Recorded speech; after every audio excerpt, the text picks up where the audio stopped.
Hello বন্ধুরা, দেখো এই যে চিকেন পাকোড়া করেছি আর সস।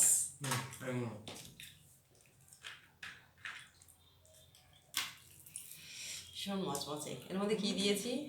সয়া সস, আর দিয়েছি কি দিয়েছি, ময়দা, একটু ময়দা দিয়েছি, কর্নফ্লাওয়ার দিয়েছি, আর একটু একটা ডিম দিয়েছি, আদা বাটা, কাঁচা লঙ্কা বাটা, আর নুন, আর একটু সামান্য চিনি। এই দিয়ে ভালো করে ফেটিয়ে এই চিকেন পকোড়াগুলো করেছি। এবার দেখো খাবো চিকেনটা।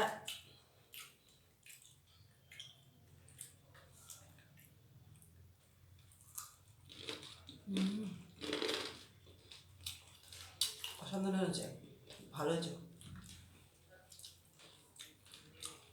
মচমচ করছে।